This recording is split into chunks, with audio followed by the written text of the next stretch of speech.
Aloha Airlines still exists this morning, but as an air cargo hauler and ground support contractor for other carriers. Our local passenger airline business, meanwhile, is a whole new ballgame. Tom Nolte is a former American Airlines executive whom David Banmiller brought in to be Senior Vice President of Marketing and Sales for Aloha. Have you still got a job this morning? I do, but probably not for more than a day or so. I'm still helping clean things up a little bit.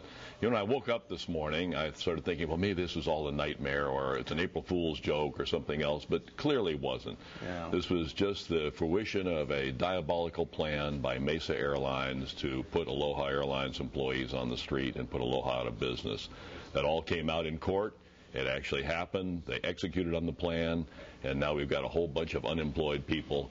It was so incredibly sad yesterday, Howard. I spent a lot of time out at our reservations offices and at the airports talking to people, a lot of tears and everything else.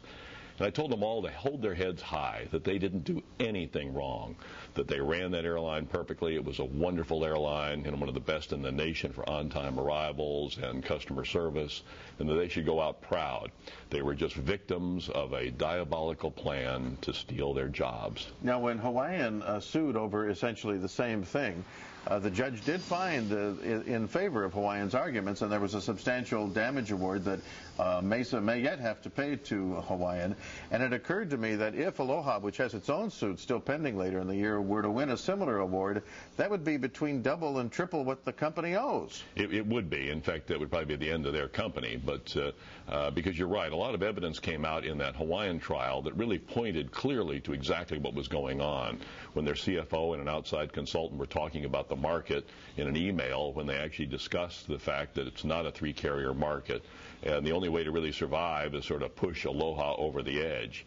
And so clearly what was happening was that they were pricing their product well below their cost. As you recall, I shared a spreadsheet with you some years, actually probably a year and a half ago, that actually showed the cost, what it actually cost to operate our airplanes, what it cost to operate Hawaiians and GO's.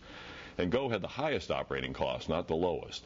Shared that with all the editorial boards of all the papers, shared it with the governor, shared it with everyone who would actually take a look. But nobody seemed to understand, other than you, that this really does mean, why does somebody price their product well below their cost for an extended period of time?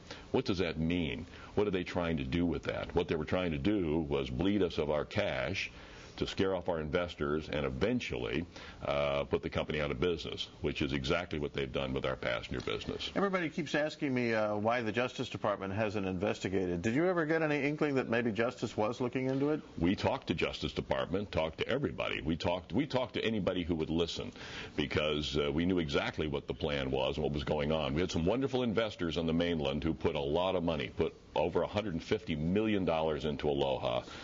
And probably toward the end, we actually had a potential buyer, and that potential buyer was very, very close to closing a deal. And then fuel went to $111 a barrel. That airline got a little scared about their own fate and started grounding some airplanes and doing other things, and then backed out of the deal. At that point, our investors said, I just can't put any more in. And that was just about 2 weeks ago. So all of this started happening over the last 2 weeks. 2 weeks ago, I was one happy camper, thought that we were going to be flying a larger airline, getting more airplanes, and growing. And here we are 2 weeks later, basically out of the passenger business. Amazing. Well, Tom, I appreciate your coming in to give us the update on it. My pleasure.